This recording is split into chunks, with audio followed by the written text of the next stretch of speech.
नमस्कार।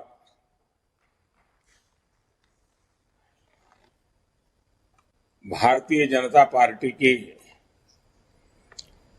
राष्ट्रीय पदाधिकारी बैठक में उपस्थित भारतीय जनता पार्टी के सभी साथियों, देश भर से हमारे साथ जुड़े हमारे सभी सहयोगी,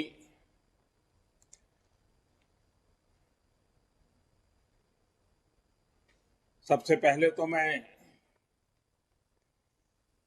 देश के कोने कोने में मातृभूमि की सेवा में लगे हुए, जन जन के कल्याण में खप रहे भाजपा के कोटि कोटि कार्यकर्ताओं का अभिनंदन करता हूं।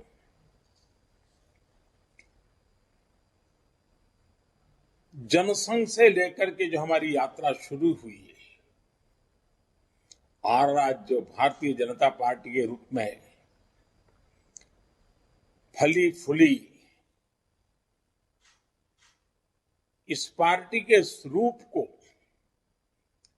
उसके स्वरूप को, उसके विस्तार को देखते हैं तो गर्व तो होता ही है, लेकिन इसके निर्माण में खुद को खपाने वाले पार्टी के सभी मनुष्यों, सभी विभूतियों, उन सबको मैं आज नमन करता हूं। साथियों, हम राजस्थान की धरती पर हैं। मुझे भी आप सबके बीच में रह करके इस कार्यक्रम में शरीक होने का अवसर मिला होता तो मेरे लिए भी वो प्रेरणा का कारण बनता, ऊर्जा का स्रोत मिलता, क्योंकि जब भी मैं कार्यकर्ताओं से मिला हूं, कार्यकर्ता छोटा हो बड़ा हो, बहुत कुछ जानने को मिलता है, बहुत कुछ बातों के अनेक पहलू समझने को मिलते हैं। कार्यकर्ता के द्वारा जो इंफॉर्मेशन आती है वो बहुत सटीक इंफॉर्मेशन आती है, और जब मिलते हैं तो खुले मन से काफी कुछ बातें भी होती हैं। तो मेरे मन में तो कसक रह जाएगी कि मैं नहीं पहुंच पाया, लेकिन वर्चुअली आप सबके दर्शन कर रहा हूं, आपसे बात कर रहा हूं। साथियों, राजस्थान की धरती पर है तब हम सबको श्रद्धेय सुंदर सिंह जी भंडारी की याद आना बहुत स्वाभाविक है। आज ये वर्ष श्रद्धेय सुंदर सिंह भंडारी जी की जन्म शताब्दी का भी वर्ष है। हम सब ऐसे प्रेरणा पुरुष का हृदय से अभिवादन करते हैं, प्रणाम करते हैं। साथियों, राजस्थान की धरती, राजस्थान की बात हो, राजस्थान भारतीय जनता पार्टी की विकास यात्रा की चर्चा हो, तो मैं इस बात को गर्व से कह सकता हूं कि मुझे ऐसे ऐसे दिग्गजों के साथ काम करने का मौका मिला, ऐसे ऐसे दिग्गजों की उंगली पकड़ करके चलने का सौभाग्य मिला, और उन सबका स्मरण आना बहुत स्वाभाविक है। स्वर्गीय भैरव सिंह शेखावत की बात हो, आदरणीय जगदीश प्रसाद माथुर जी का स्मरण आना, भानु कुमार शास्त्री जी, हमारे रघुवीर सिंह कौशल जी, हमारे भंवरलाल शर्मा जी, हमारे गंगाराम कोहली जी, अनगिनत नाम, ऐसे सभी वरिष्ठ जनों की उंगली पकड़ करके चलने का मुझे सौभाग्य मिला है। ये सारे वो लोग हैं जिन्होंने पार्टी को दिशा दिखाई, पार्टी के लिए अपना पूरा जीवन खपा दिया।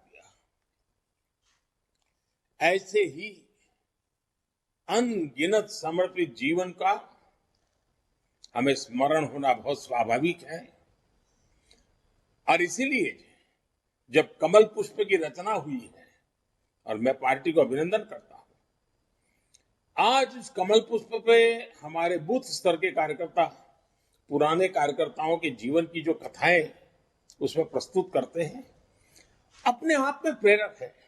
मैं तो आप सबको कहता हूं, कभी भी मन में आलस आ जाए, पल भर के लिए उस कमल पुष्प को मोबाइल फोन से खोल करके देखिए।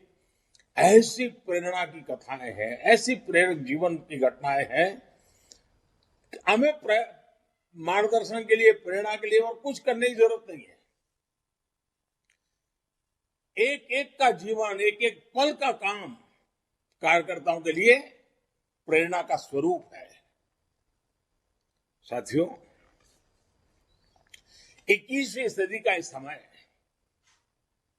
भारत के लिए बहुत अहम समय है। और आपको याद होगा, मैंने लाल किले से कहा था, यही समय है, सही समय है। आज हम सभी देख रहे हैं कि दुनिया में भारत के प्रति किस तरह की विशेष भावना जागृत हुई है। दुनिया आज भारत को बहुत उम्मीदों से देख रही है। ठीक वैसे ही भारत में भाजपा के प्रति जनता का एक विशेष स्नेह अनुभव हो रहा है। देश की जनता भाजपा को बहुत विश्वास से, बहुत उम्मीद से देख रही है। देश की जनता की आशा आकांक्षा हमारा दायित्व बहुत ज्यादा बढ़ा देती है। आजादी के इस अमृत काल में देश अपने लिए अगले 25 वर्षों के लक्ष्य तय कर रहा है। भाजपा के लिए ये समय है अगले 25 वर्षों के लक्ष्य तय करने का, उनके लिए निरंतर काम करने का। देश के लोगों की जो उम्मीदें हैं, हमें वो पूरी करनी है। देश के सामने जो चुनौतियां हैं, हमें देश के लोगों के साथ मिलकर हर चुनौतियों को पार करना है, परास्त करना है और विजय के संकल्प के साथ आगे बढ़ना है। और हम जानते हैं कि इसका मार्ग क्या है। हमारा दर्शन है पंडित दीनदयाल उपाध्याय का एकात्म मानव दर्शन, अंत्योदय। हमारा चिंतन है डॉक्टर श्यामा प्रसाद मुखर्जी की सांस्कृतिक राष्ट्र नीति। हमारा मंत्र है सबका साथ, सबका विकास, सबका विश्वास और सबका प्रयास। साथियों, मैं एक अलग तरीके से बात आपको बताना चाहता हूं। अब मान लीजिए, कल्पना कीजिए, किसी गंभीर बीमारी से पीड़ित व्यक्ति जब लंबे उपचार के बाद भी ठीक नहीं होता, तो बीमारी को ही अपनी नियति मान लेता है। वो बीमारी से बनी उन परिस्थितियों को स्वीकार कर लेता है, उसमें जीना सीख लेता है। वो सोचता है कि किसी भी तरह चलो भाई दिन कट जाए। व्यक्ति के जीवन में ऐसा होता है ना, कभी कभी राष्ट्र के जीवन में भी ऐसा होता है। हमारे देश में भी एक लंबा कालखंड ऐसा रहा जब लोगों की सोच मजबूरन ऐसी हो गई थी कि बस और कोई सहारा नहीं है, अब तो इसी में गुजारा करना है। बस किसी तरह बस समय निकल जाए, जिंदगी गुजर जाए। ना सरकारों से उनको कोई अपेक्षा बची थी और नहीं सरकार भी उनके प्रति कोई अपनी जवाबदेही है वो समझने की स्थिति में थी। साथियों, देश की जनता ने 2014 में एक नया इतिहास लिखने का फैसला कर लिया। फैसला जनता का था। 2014 के बाद भाजपा देश को इस सोच से बाहर निकल करके लाई है। आज निराशा नहीं, आशा और अपेक्षा का युग। साथियों, आज भारत के लोग एस्पिरेशन से भरे हुए हैं। आज हिंदुस्तान का हर नागरिक नतीजे चाहता है, सरकारों का काम करते हुए देखना चाहता है। वो अपनी आंखों के सामने परिणाम प्राप्त करना चाहता है, परिणाम देखना चाहता है। राजनीतिक नफा नुकसान से अलग मैं इसे जनमानस में आया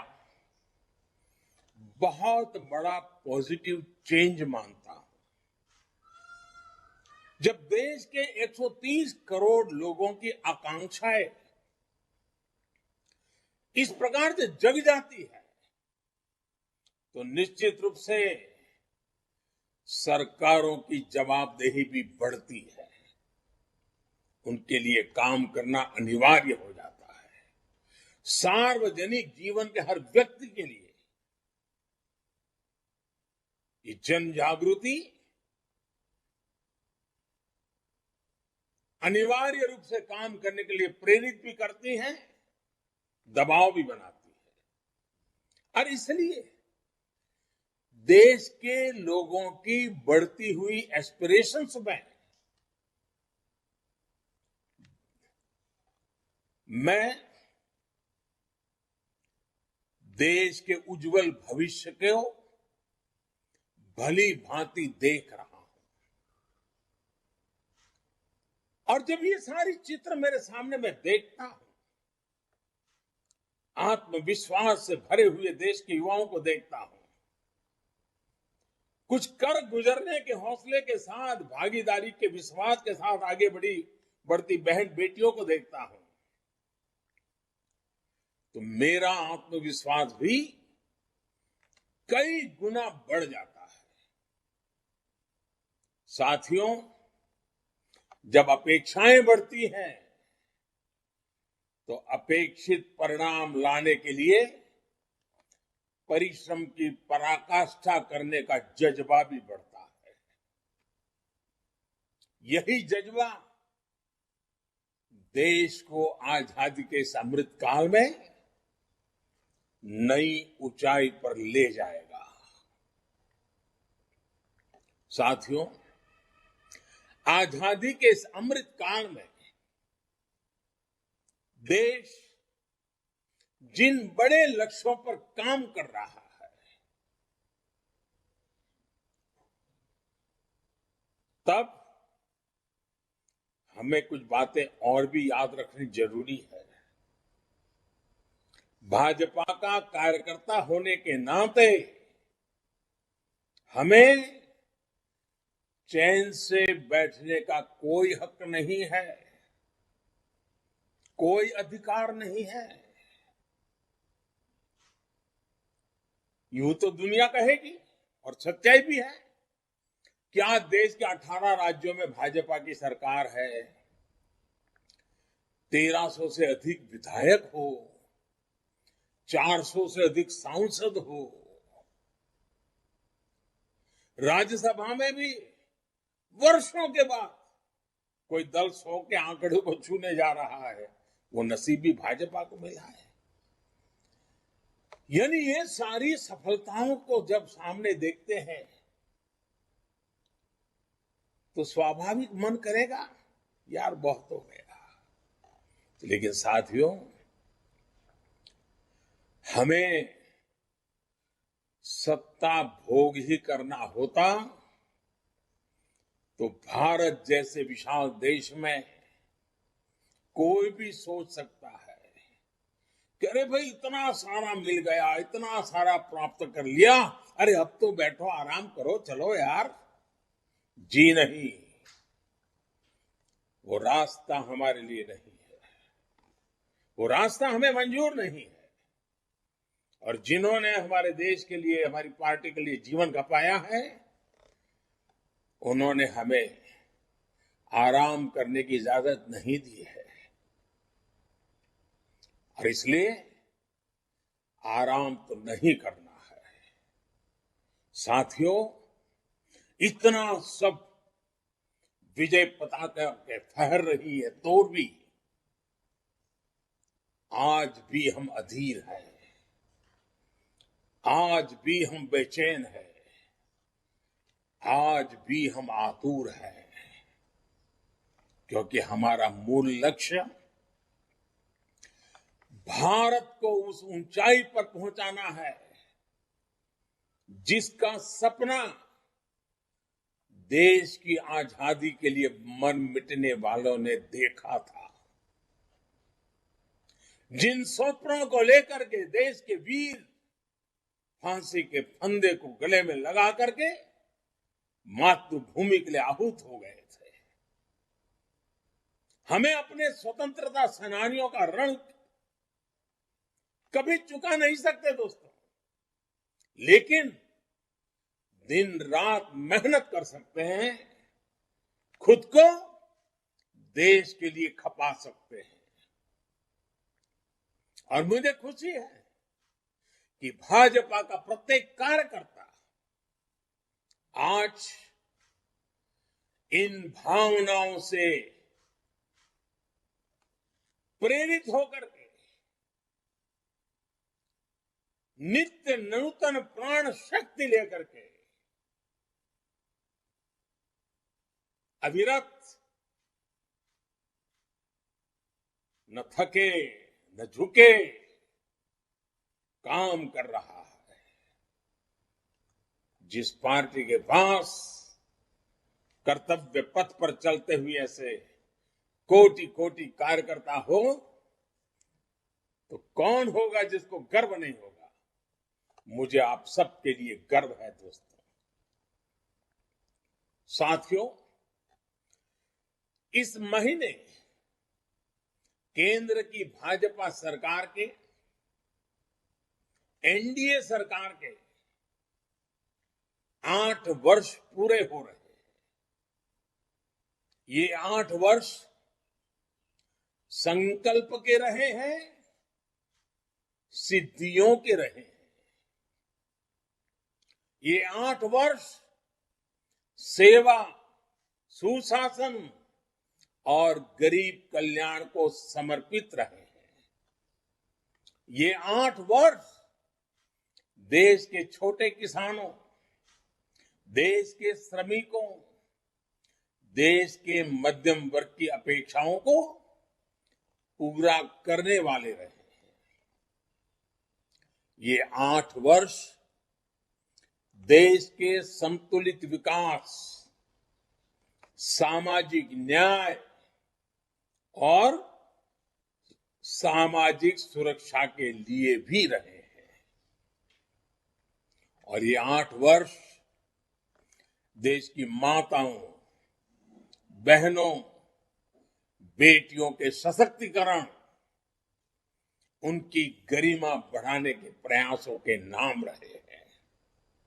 साथियों, सरकार पर, सरकार की व्यवस्थाओं पर, सरकार के डिलीवरी मैकेनिज्म पर किसी समय देश का जो भरोसा उठ गया था, 2014 के बाद जनता जनार्दन के आशीर्वाद से भाजपा सरकार उसे वापस लेकर आई है।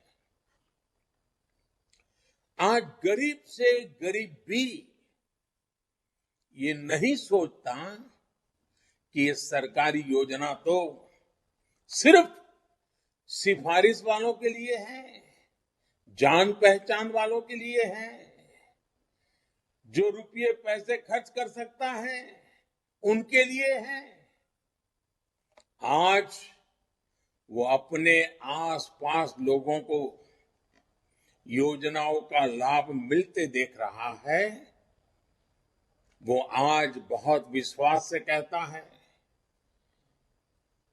कि एक ना एक दिन मुझे भी इस योजना का लाभ अवश्य मिलेगा, और ये बात वो विश्वास से कहता है।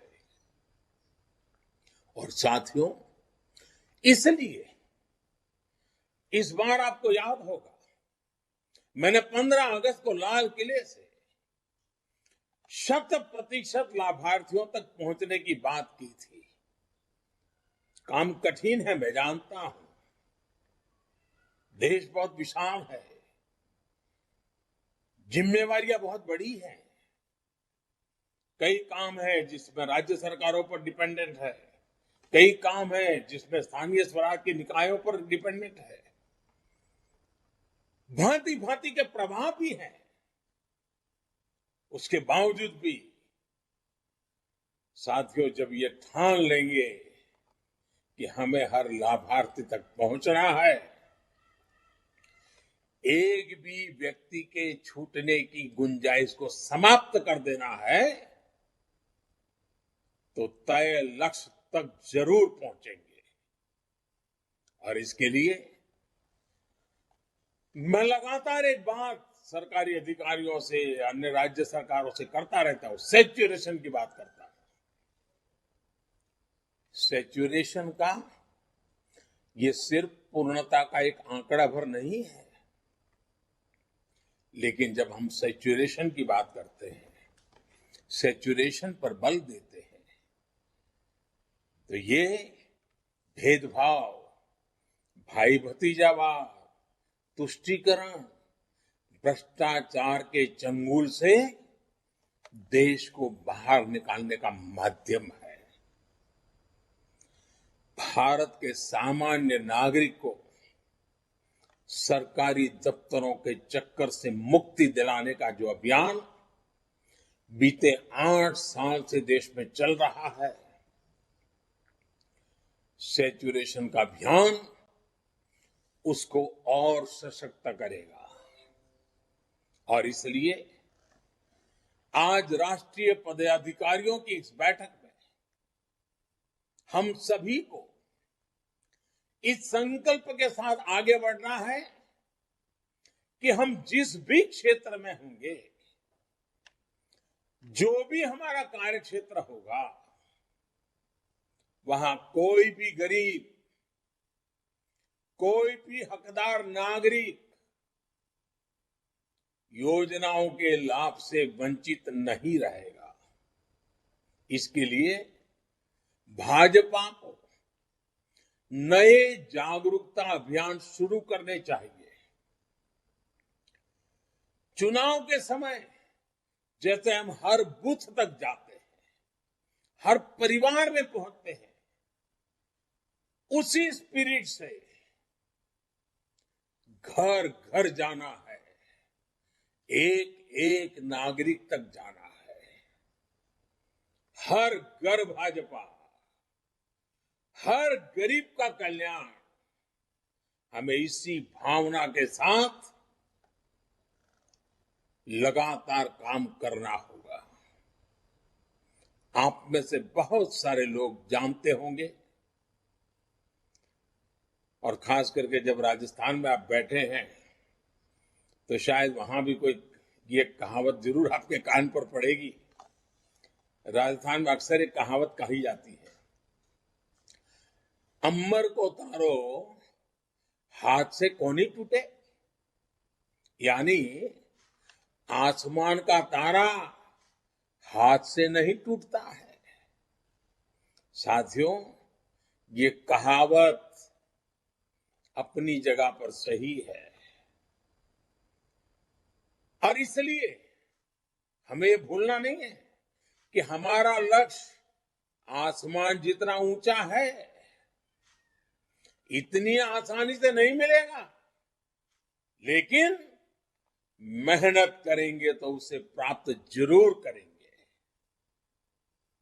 साथियों, जिस एक और विषय पर हमें निरंतर कार्य करते रहना है, वो है देश में विकासवाद की राजनीति की चौतरफा, चहुं दिशा में स्थापना होनी चाहिए। कोई भी दल हो, उसको भी विकासवाद की राजनीति पर आने के लिए मजबूर करना। साथियों, हम बड़े गर्व से कह सकते हैं कि ये भारतीय जनता पार्टी है जिसने विकासवाद की राजनीति को देश की राजनीति की मुख्य धारा बना दिया है। आज कोई भी चुनाव हो, विकास में विश्वास करने वाले लोग हो या न हो, समाज को तोड़ने की राजनीति करने वाले लोग हो तो भी, शॉर्टकट ढूंढ करके सत्ता पाने के नुस्खे आजमाने वाले लोग हो तो भी, चाहते हो या न चाहते हो, लेकिन चुनाव में हर किसी को विकास के नाम पर बात करनी ही पड़ती है। चुनाव के मैदान में विकास की चर्चा करनी ही पड़ती है। और गर्व है भारतीय जनता पार्टी कि हमने राजनीति को इसकी विकासवाद की धारा के साथ प्रमुख रूप से बल दिया है। लेकिन साथियों, हमें ये भी देख रहे हैं कि जो लोग विकासवाद की राजनीति से बच नहीं सकते, मजबूरन विकासवाद में आना ही पड़ रहा है, तो उन्होंने राजनीति में विकासवाद को भी विकृति के दिशा में धकेल दिया है। ये राजनीतिक दल तत्कालीन लाभ के लिए, फायदे के लिए, देश के उज्जवल भविष्य के साथ, राज्य के उज्जवल भविष्य के साथ, देश की युवा पीढ़ी के भविष्य के साथ खिलवाड़ करते हैं, उसे खोखला करने का भी काम कर रहे हैं। ये राजनीतिक दल अपने स्वार्थ के लिए समाज में जो छोटी मोटी तनाव होते हैं, कुछ कमजोरियां होती हैं, कुछ परसेप्शन होते हैं, उसे ढूंढ करके उसमें जहर डालने का काम करते रहते हैं। उस कमजोरियों पर ही खेलते रहते हैं। कभी जाति के नाम पर, कभी क्षेत्रवाद के नाम पर लोगों को भड़का रहे हैं। साथियों, एक भारत श्रेष्ठ भारत का सपना लेकर के चल रही भारतीय जनता पार्टी के लिए यह भी अनिवार्य है कि देश के लोगों को लगातार हमें सावधान करते रहना होगा, इस प्रकार के लोगों से सचेत करना होगा, इस प्रकार के दलों से सचेत करना होगा। साथियों, हमें एक और बात हमेशा याद रखनी है। हम सबको याद है, जनसंघ के जमाने में जब हम कहीं हाशिए पर पड़े थे, कोई हमें जानता भी नहीं था, न उस नगर में जानता था, न उस राज्य में जानता था, न उस जिले में जानता था। फिर भी उस जमाने में जब हमारे बात को कोई कानों पर धर ले, ये संभावना भी नहीं थी, उस समय भी जनसंघ के जमाने में हमारे कार्यकर्ता, हमारे पुरानी पीढ़ियां जिन नीतियों पर डटे रहे, जिन नीतियों को लेकर के चलते रहे, कार्यक्रम करते रहे, उसकी मुख्य धारा थी राष्ट्रभक्ति, राष्ट्रहित, राष्ट्र सेवा, राष्ट्र निर्माण। यही प्राथमिकता थी। हम सत्ता से कोसों दूर थे, फिर भी उस जमाने के छोटे छोटे हमारे कार्यकर्ताओं का मातृभूमि के प्रति प्रेम, राष्ट्र सर्वोपरि की निष्ठा, उसमें इतनी ताकत थी कि सत्ता के पर बैठे काबिज बड़े बड़े लोगों को भी भारतीय जनसंघ की उस राष्ट्रभक्ति और राष्ट्रीय विचारधारा को वो कभी चुनौती नहीं दे पा रहे थे।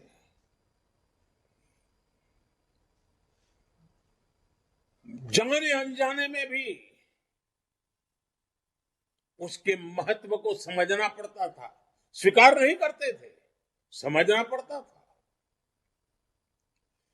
और आज भाजपा की नीतियां उसी राष्ट्रभक्ति से प्रेरित होकर विकास पर केंद्रित हुई है, विश्वास पर केंद्रित है।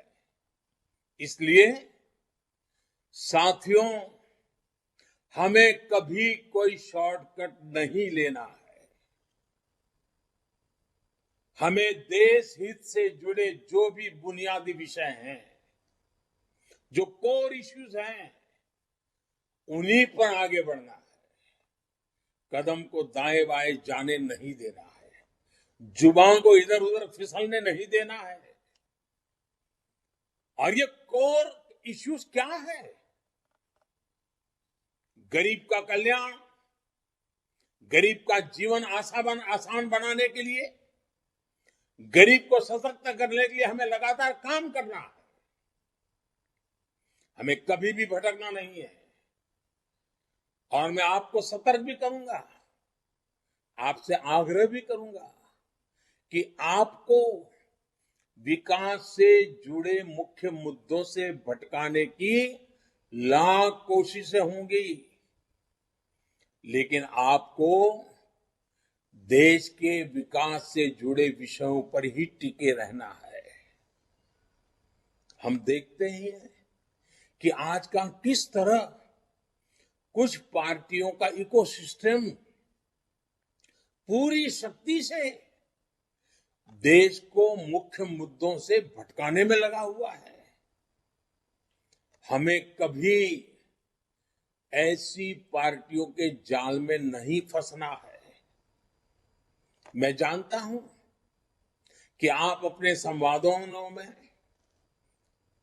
बातचीत में, संबोधनों में, पत्रकार वार्ताओं में, अगर आप कहते हैं कि हमारी सरकार ने 2014 के बाद गरीबों के लिए 3 करोड़ घर बनाए, ठीक है, वो खबर कोई फ्रंट पेज पर नहीं छापेगा, टीवी के पर्दे पर नहीं दिखाई देगी। अगर आप कहेंगे कि 50 करोड़ से ज्यादा लोगों को 5 लाख रुपए तक का मुफ्त इलाज की व्यवस्था हमने की है, हो सकता है कोई उसको कान पे न धरे। 8,000 से ज्यादा जन औषधि केंद्रों की बात अगर हम करें तो हो सकता है टीवी में, मीडिया में, अखबार में सुर्खियों में नजर न भी आए। मैं जानता हूं कि आप 10 करोड़ से ज्यादा छोटे किसानों के बैंक खाते में सीधे पैसे ट्रांसफर करने की बात करेंगे, हो सकता है उसको भी नजरअंदाज कर दिया जाएगा, उसको भी कभी अखबार के पन्नों पर नहीं दिखाई देगी, टीवी पर नहीं बताया जाएगा, हो सकता है। मैं जानता हूं कि आप हर घर जल की बात करेंगे, हर गांव तक ब्रॉडबैंड कनेक्टिविटी की बात करेंगे, आप देश में डिजिटल क्रांति की बात करेंगे, फिनटेक की बात करेंगे, डिजिटल ट्रांजैक्शन की बात करेंगे। ये इकोसिस्टम उसको तवज्जो नहीं देने देगी, उस बात को आगे नहीं बढ़ने देगी।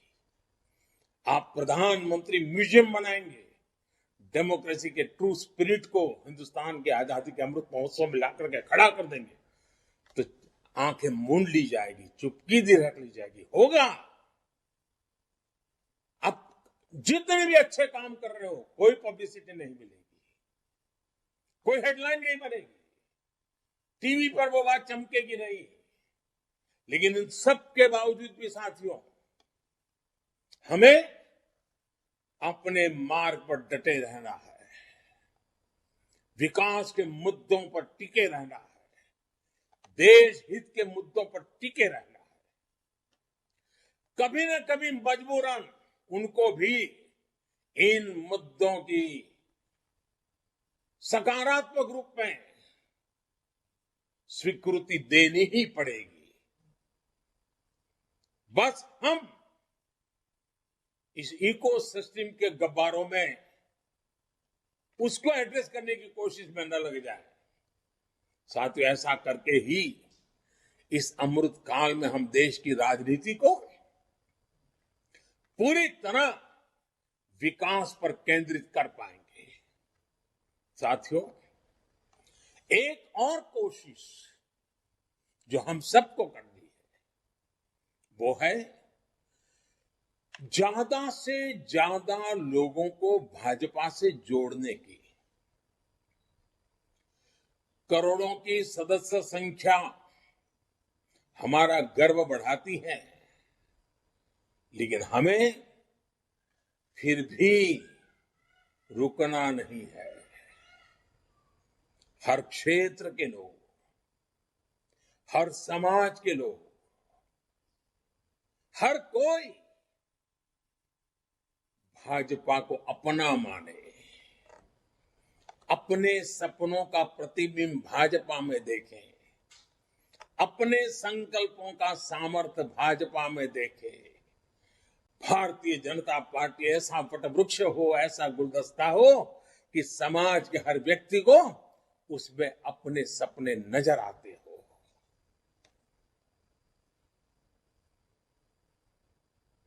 साथियों, हर किसी को जागरूकता पूर्वक सिर्फ सदस्य ही नहीं बनाने हैं, बल्कि राष्ट्र नीति के पथ पर चलने वाले कर्मठ युवा कार्यकर्ताओं को मंच देना है, अवसर देना है, जिसका राजनीति से कोई लेना देना नहीं रहा होगा। ऐसे परिवारों को भी अवसर देना है। अगर मैं आज के युवाओं की भाषा में कहूं तो जो भारत के समृद्ध भविष्य के कोड लिखने के लिए लालायित है, ऐसे हर युवा को, हर बेटे बेटी को हमें भाजपा के साथ जोड़ना है। हमें ये याद रखना है कि परिवारवाद की राजनीति में, उस राजनीति से विश्वासघात खाने वाले देश के युवाओं का विश्वास सिर्फ और सिर्फ भाजपा ही लौटा सकती है। साथियों, हम सभी जानते हैं कि आजादी के बाद से ही वंशवाद और परिवारवाद ने देश का कितना भयंकर नुकसान किया है। परिवारवादी पार्टियों ने देश में भ्रष्टाचार को, धांधली को, भाई भतीजावाद को, इसी को आधार बना करके देश का बहुत मूल्यवान समय बर्बाद किया है। ये परिवारवादी पार्टियां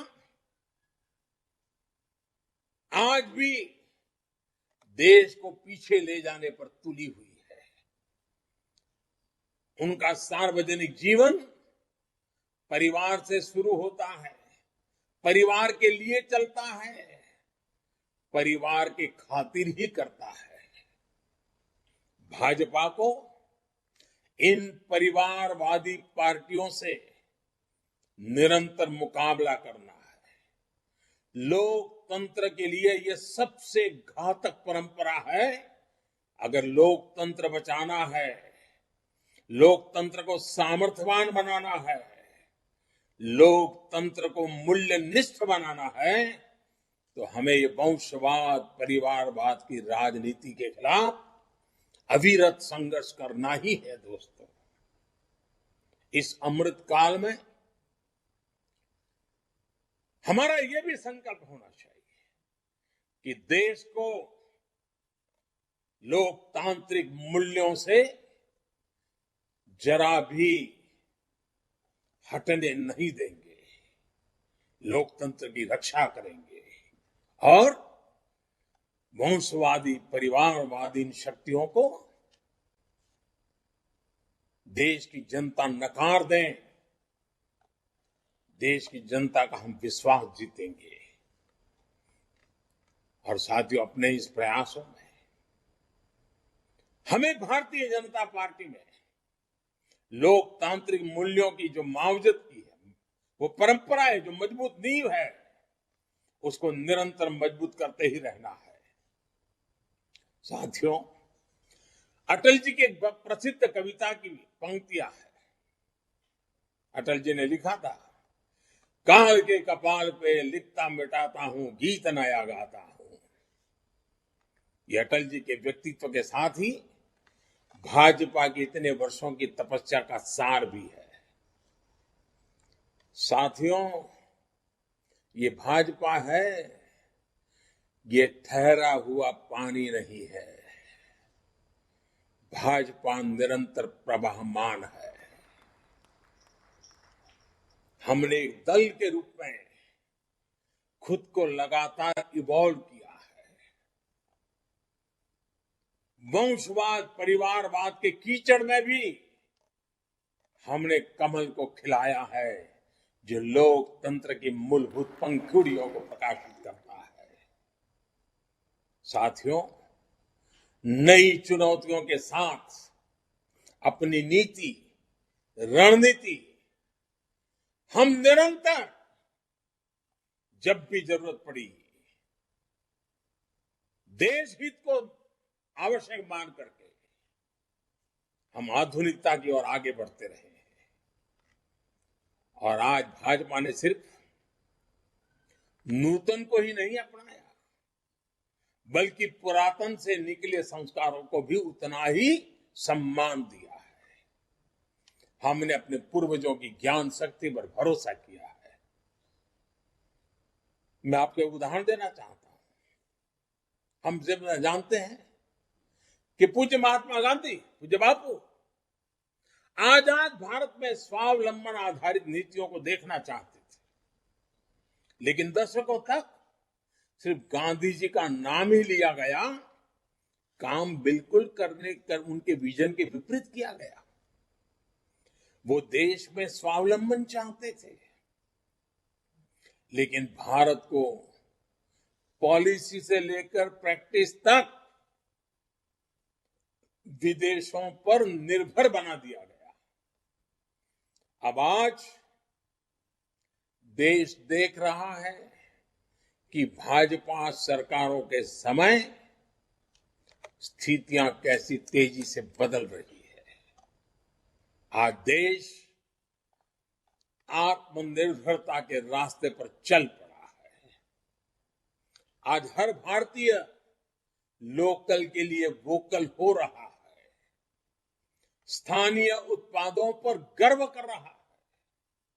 साथियों, ये भाजपा ही है जिसने भारत की सांस्कृतिक और भाषाई विविधता को पहली बार राष्ट्रीय स्वाभिमान से जोड़ा है।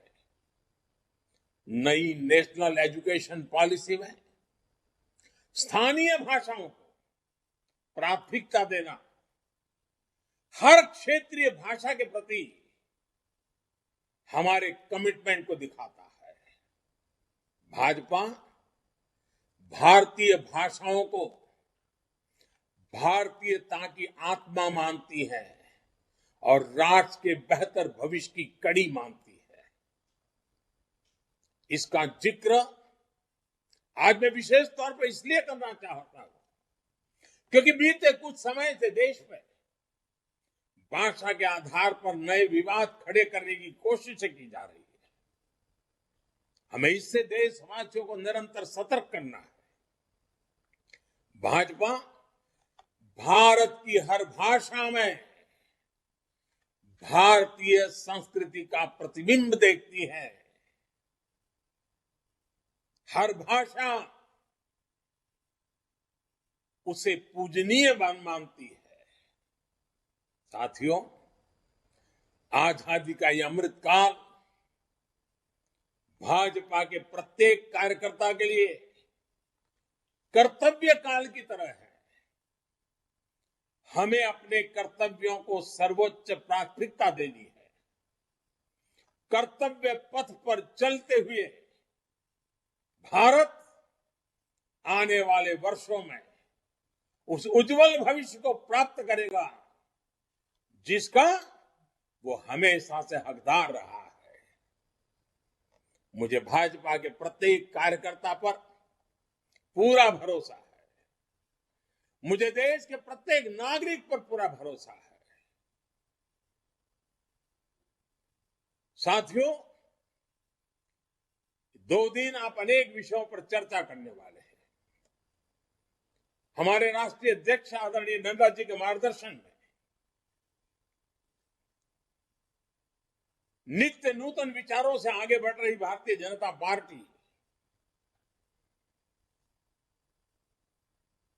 न कभी रुकने का, न कभी थकने का, न कभी चैन से बैठने का। चरैवेति चरैवेति चरैवेति के मंत्र को लेकर के इस 2 दिन की चर्चा के बाद आप जब जाएंगे, जहां भी जाएंगे, आप ऊर्जा का एक स्रोत बन करके जाएंगे, ये मेरा पूरा विश्वास है। आप सभी को अनेक अनेक शुभकामनाएं देता हूं। और मैं आज रूबरू नहीं आ पाया, आपके बीच नहीं बैठ पाया, उसकी कसक मन में रखते हुए भी आप जो भी निर्णय करेंगे, जो भी योजना बनाएंगे, मैं भी एक कार्यकर्ता हूं। एक कार्यकर्ता के नाते आप वहां जो भी निर्णय करेंगे, मैं अपने सर आंखों पर चढ़ा करके मैं भी एक कार्यकर्ता के रूप में उन सब कामों में पूरी ताकत से जुड़ता रहूंगा। ये विश्वास देते हुए फिर एक बार अनेक शुभकामनाएं देते हुए मेरी वाणी को विराम देता हूं। बहुत बहुत धन्यवाद।